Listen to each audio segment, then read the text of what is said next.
Guys আজকে আমাদের স্কুলে রুটি বানানো শিখিয়েছে এবং কি এমনি রুটি না কিন্তু ধনে পাতার রুটি। তো বলতে গেলে অলরেডি কিন্তু আমার বাড়িতে কোনো রান্নাবান্না করি না, ওই মাঝে কোনো রকম ইচ্ছা করলো যে নতুন নতুন রেসিপি বানিয়ে খাবো, আমি এমনি টেস্টি ইউটিউবে আমি সার্চ করি।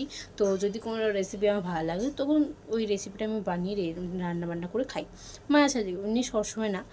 তো এমনিতে বাড়িতে কোনো রান্নাবান্না আমি করি না, এবং হাওড়া বাড়িতে গেলে তখনই একবার না দুবার আমি রুটি বেলেছি নিজের থেকে, আর এমনিতে আমি বেলতে পারি না রুটি ফুটি। তো আমাদের স্কুলে ম্যামেরা ভাই বলেছেন রুটি করতে, মানে রুটিটা বেলতে আটা ঠাসতে এসব বলেছে। তো যদি না করি তো ম্যামরা তো ভাই বকবে না। তো এই জন্য তো আমি কী করলাম, করতে হয়েছে।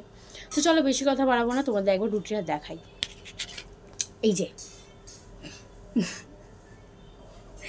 এই যে এই রুটিটা ইন্ডিয়ান পুরো ম্যাপ হয়ে গেছে। আসলে কি বলো তো, আমি না এই রুটিটা তো আমি দিদিভাই বাড়িতে গিয়েছিলাম আজকে।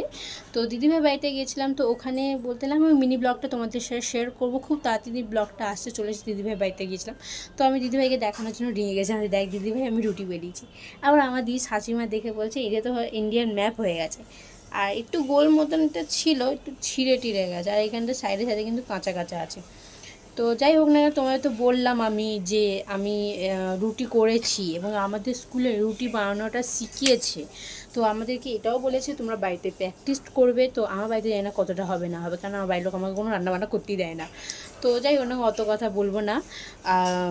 তো না, লাস্ট একটা কথা তোমাদের বলি, সেটা হচ্ছে তোমাদের তো বললাম যে আমি রুটিটা করেছি স্কুলে, এবং কোন সাবজেক্টে মানে রান্নাবান্না করার মানে আইটেমটা আছে কোন সাবজেক্টের, ঠিক আছে? তো সেটা তোমার আমাকে ঝটপট কমেন্ট করে জানাও, যদি যা জানবে তার আমাকে ঝটপট কমেন্টটা করে দাও, ঠিক আছে?